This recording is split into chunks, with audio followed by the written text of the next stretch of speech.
All right. Hello to everyone attending the Hockey Minds conference. First off, obviously, a big thank you to Ryan Stacey for inviting me to present on something I'm very passionate about. And the topic I chose is connecting your team through a style of play. So we'll jump right into it.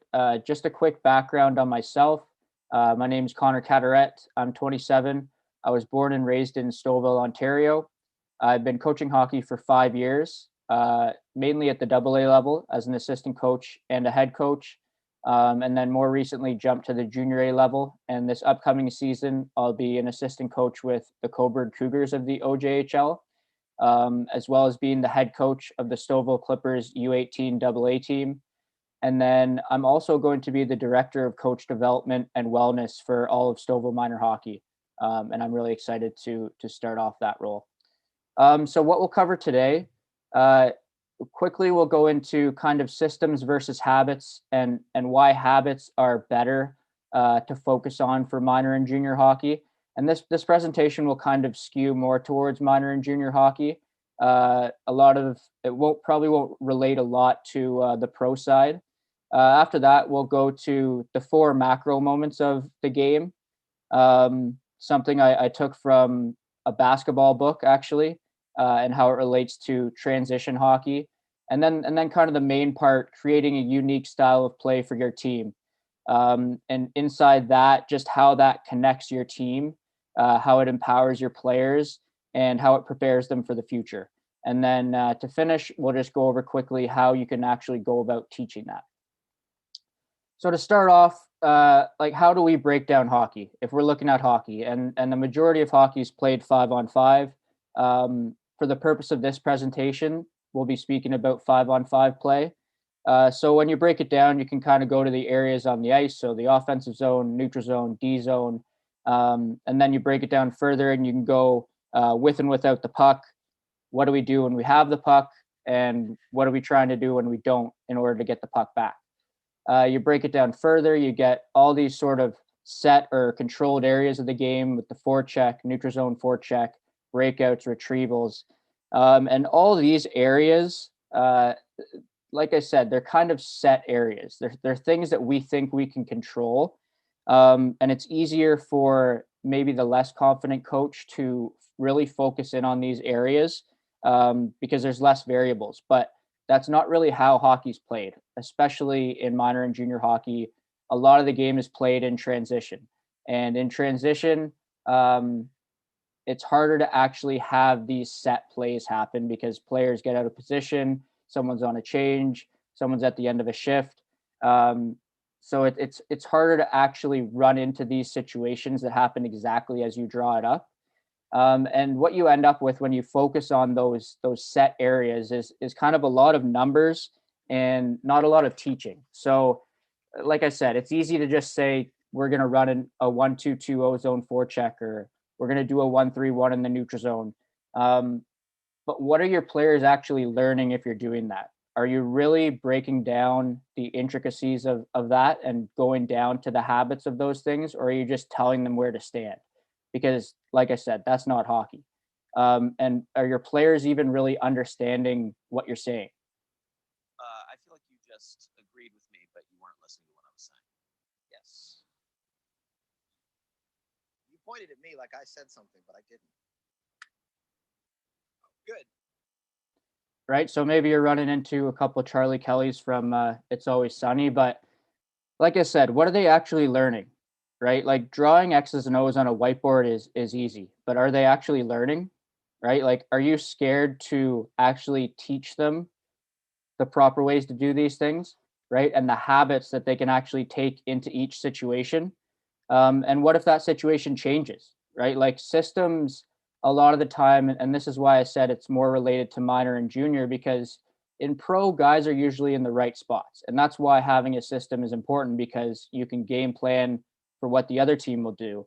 And you know, with the lack of time and space, where you can put a puck because your player will be in that spot. But there's not a ton of that structure in junior hockey and especially minor hockey. So focusing on habits gives them ways to work through those situations and the chaos in those situations at times, instead of just standing somewhere. And then if someone misses their assignment, the puck's going the other way. Right. And the more important thing, are you actually preparing your players the best you possibly can for situations they're going to face in the future? Or are you just trying to win games? Right. Like there's lots of different ways to win games. Um, if you play a trap or you try and not make mistakes in minor hockey and just wait for the other team to make mistakes, you're probably going to win more often than not. But that's not hockey, and you're not preparing your players for the future. And chances are they're probably not enjoying themselves, right? Winning's fun, but not if you don't do it the right way.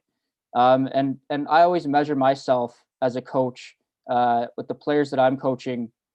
Can they jump into a situation the next year with a new coach and be able to play whatever style they want because I prepared them with those habits and those nuances and the way to problem solve their way through situations, because we focused on a style of play rather than just standing in a spot on the ice. And going into the style of play, like I said, I stole this kind of from a basketball book. Uh, it was from Game Changer by Dr. Fergus Connolly. And so instead of looking at those forecheck, tracking, neutral zone forecheck, those areas of the game, this kind of makes it more flowing. And that's really what hockey is. Hockey is a flowing game where it's going from one of these moments to the next without really stopping and setting. So this makes it much easier for me to understand the flow of the game. And I think if you look at it this way, it'll probably make it a little easier to teach the flow of the game and the style of play to your team. Like I said, it gives your players a plan regardless of who they're playing with, if they're in the right position, if your opponents are playing a certain way. And as a coach, it makes it a lot easier to adjust to the opponent's tendencies. So if you have a forecheck that's a 1-2-2 and they break it, now we got to change the numbers or we got to change the positioning of someone. And that can get a little complicated and probably too hard for players to actually change within the game. If we're focusing on a style of play and we're focusing on the habits, we just have to tweak one little habit or one little idea, and everyone else can read off of each other and problem solve, and then we can adjust and take away the other team's tactics. So more into the style of play, like I said, it's a focus on habits. So why do we focus on habits? Because in stressful moments of the game and the chaotic moments of the game, it gives the players something to fall back on. So a popular saying I've seen is you don't rise to the occasion, you fall back to the level of your training. And if you practice habits in your training, that's what you can fall back on in moments of stress.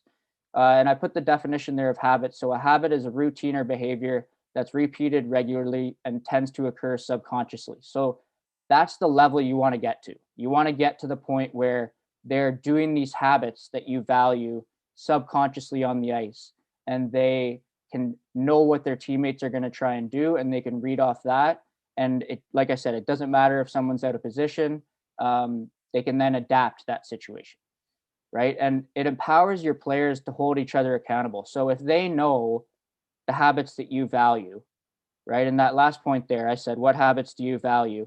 I'm a firm believer that if you are completely authentic and genuine with your players and you let them know what habits you value, they will take those more seriously, right? And then they can empower themselves to hold each other accountable, because it's always said that if a player holds another player accountable, it's a lot more important and it goes a long way. But how many coaches are actually really encouraging that, right? And maybe it's because they don't know what they're going to be holding their teammates accountable for, and they just kind of mimic the coach.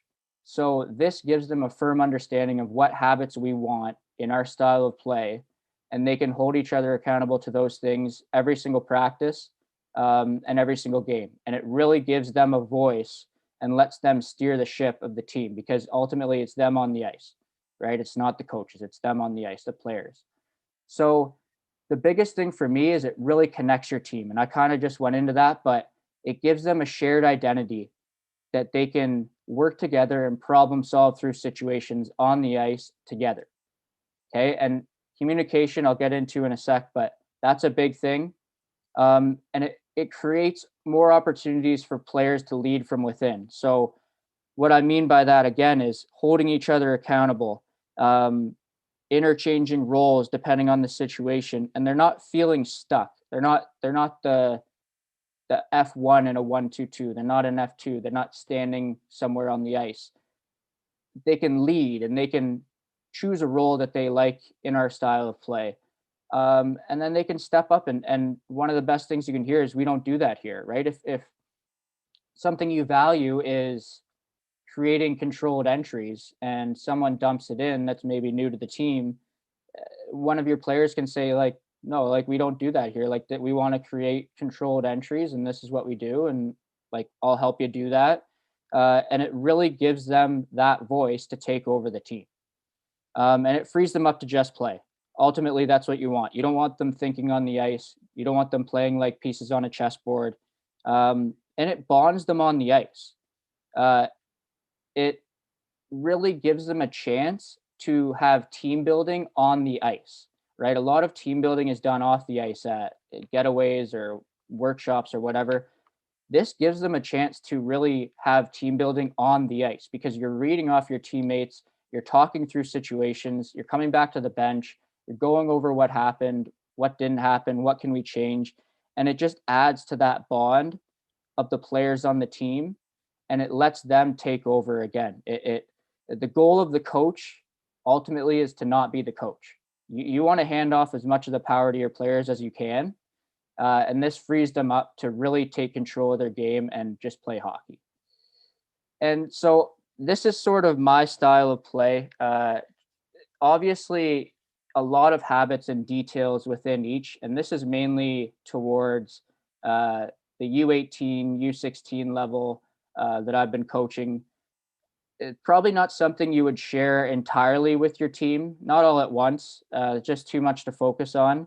But it's a good thing to write down what you value, and it's probably going to be there's going to be more focus on certain habits for each player. So there's probably 2 or 3 from each group of offense, transition D, defense, transition offense that you can use for each player, right? And you give them those habits or those little key areas to think about, and it's probably different for another player, right? But it also will change depending on the situation in the game, the score, the period, the time on the clock, the time in your shift. But it gives you an idea again of what you're looking for, and you can let your assistant coaches know as well if you're a head coach what they can look for. And this really should be made as a group, right? If you can put up that 4 macro moments on a board with those 4 moments, and we can group think and brainstorm what habits we value in each, and then you can share which ones you really value.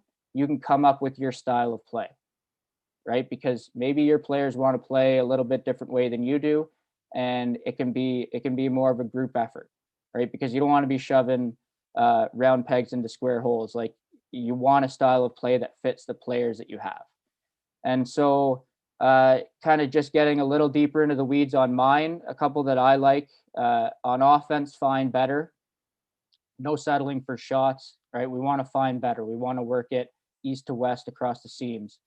First read is to the net. This is really important, I find, for minor hockey and probably junior as well. We want to threaten the middle as soon as we get the puck, right? We want to see if the space is there. We want to threaten the middle. We want to get first read to the net. Connect the dots, always connected. Puck support, right? We want to be an option for our teammates.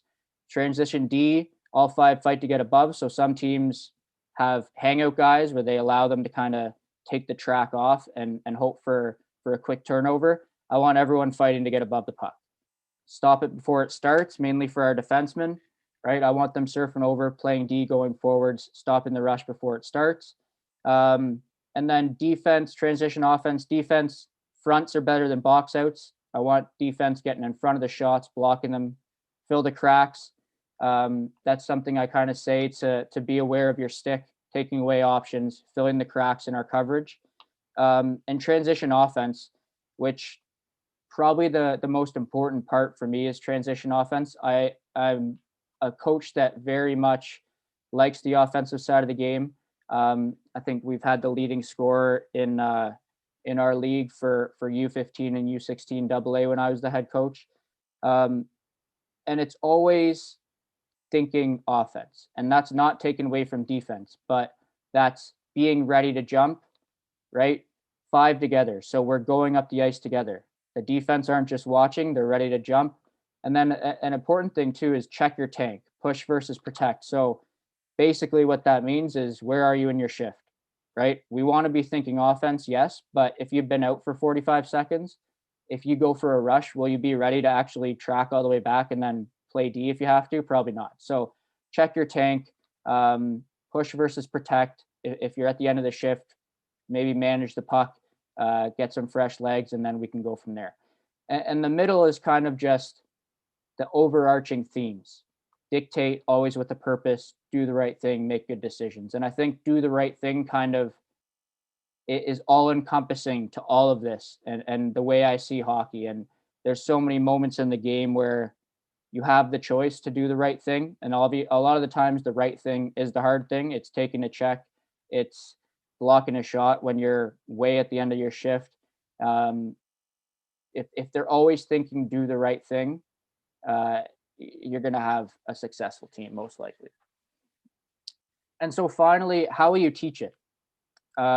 This is probably the biggest thing. And I think, like I said, it's a lot of coaches probably shy away from this style of teaching with a style of play rather than just systems because it is a little tougher.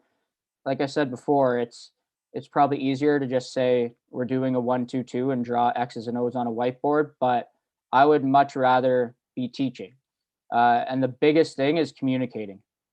Over communicate exactly what you value, what you see. Let them know what you value. If you have the right people, they'll take it upon themselves to make sure that those habits are meaningful for everyone. And it should be a partnership. I'm teaching them, but they're teaching me as well. And I saw this video. This was Tuesday night in the Stanley Cup semifinals.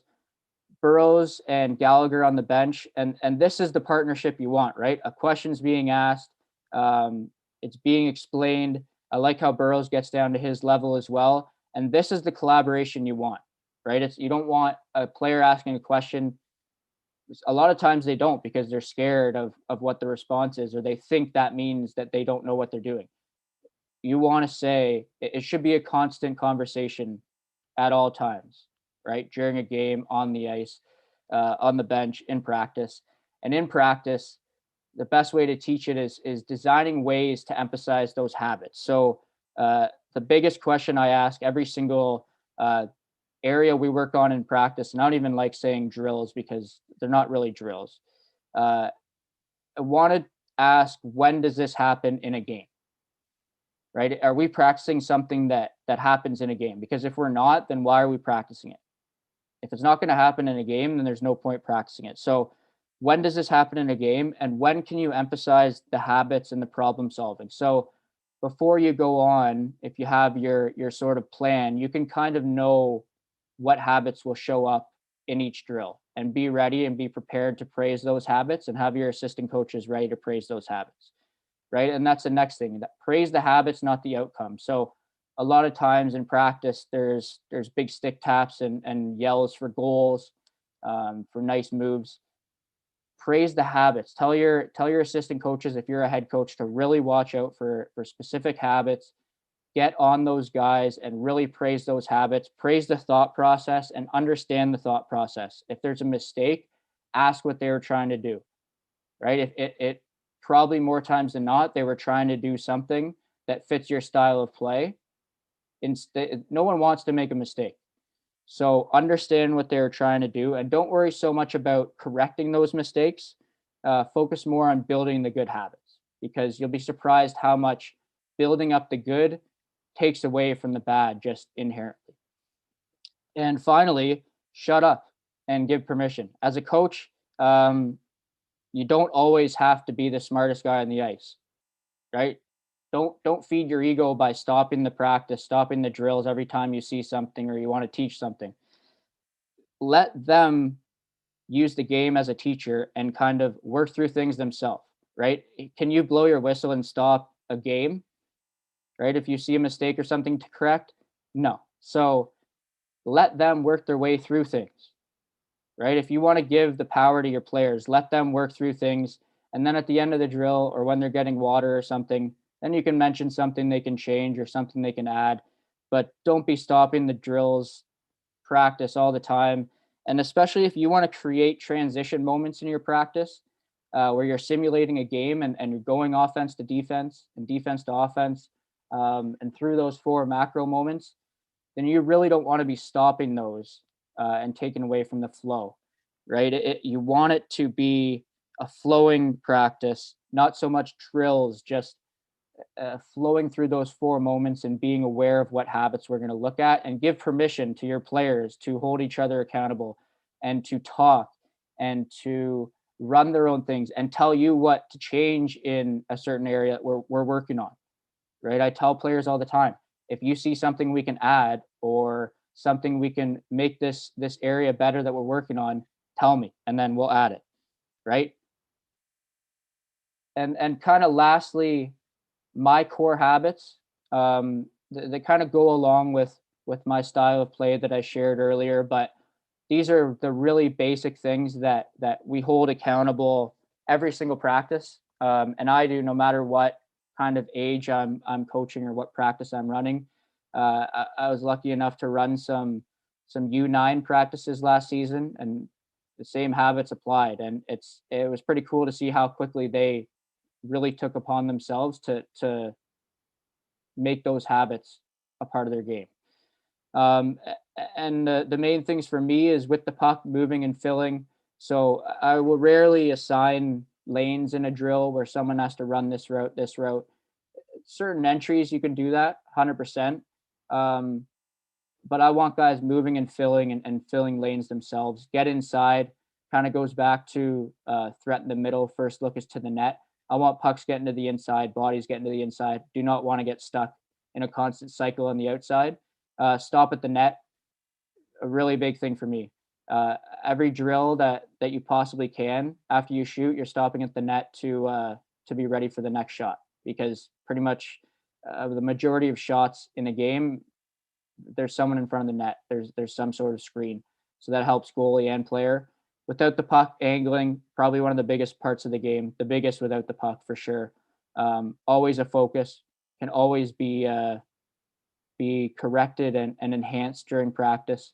Stopping on pucks. So I really don't like when a player loses a puck and then they just call the line to toss out another one. I want them stopping on that and going to get it, right? Depending on what we're working on, we'll wait for you to go get that puck and finish, and then we'll continue. But stop on pucks, get in the habit of that, because again, that's the transition side, right? In a game, if we lose a puck, I want them stopping on it and going to get it back, right? All five are stopping and going to get it, and know what's next. So without the puck, this kind of skews to my offensive side. Is once we get it, what are we going to do with it? If we get it in the neutral zone, we're going to look to switch sides right away, right? If we get into the D zone, we're going to look to have that puck support and have all 5 getting out together. And then always, all of them is communication, right? A good practice is a loud practice. There should be conversations happening all throughout, right? In the line for the next rep, during the drill, as we discuss it after. And it doesn't always have to be hockey, right? Like, just be talking to your teammates. Again, it gives a good opportunity to have that bond and team building on the ice as well, not just in these off ice environments. So that's kind of all I have. And as conclusion, the style of play really connects your team more than the systems will. And again, this is more towards minor and junior hockey. In pro, you need your systems because the other team has them. There's more opportunity for players that are in their spots and more controlled areas, more set plays. A style of play is much better for the lower levels, where there's a lot more chaos, there's a lot more transition. And this really prepares them to read off of each other and be prepared for any situation they'll face in the future. And it creates hockey players. If you do enough in your practices with small area games and designing game like scenarios, it puts them through these situations where if it happens in a game, they've been through it before. So they'll know how to problem solve, and they'll know how to pick up their other teammates to problem solve through it and explain what they're thinking. And they can just play. They can play off their instincts. They can focus on the habits we go over, and they can just play hockey. And it prepares them to be adaptable for any future situation. So, like I said, if they're going to jump onto a new team next year, I want them to be the player that the coach looks at and says, "Wow, like that kid has really good habits, and he can play any style. Anything I want, he can fit right in." And I'll kind of end with this. This was a quote um, from an article about Don Granado. It was on Buffalo Hockey Beat, and it was a quote about when he coached in Peoria. And Granado this past season stepped in, obviously in a tough situation in Buffalo, but he kind of just let them play when he took over. Right, he focused on what the players did well. Uh, he really built up the good habits, didn't focus so much on correcting the bad. And you can see from this quote, you work hard to get the players and the team to a point where they take over. If you do things right as a coach, you relinquish kind of the ownership, and it's a handoff to the team. And every championship team I've been a part of, and those I hear of, that's the case in some way, shape, or form. And that was the fun part of that team, where you just almost as a coach step back because the train is rolling and you get to enjoy it. And that is the ultimate goal as a coach. You want to hand off the ownership to your players, and you're just kind of there to guide and remind. But it's not your show; it's theirs. So you want to hand off the ownership. You can do that much easier through a style of play, and it really gives them something to focus on and something to build on, and it lets them have a say in their team. So that's all I got. Thanks for listening. Obviously, thanks again to Ryan and Stacey for allowing me to present on this topic. Good luck to everyone in the return to the rinks next year. Really looking forward to getting back. And I just put my contact info there for anyone that wants to reach out with any questions or just wants to chat hockey. Thanks.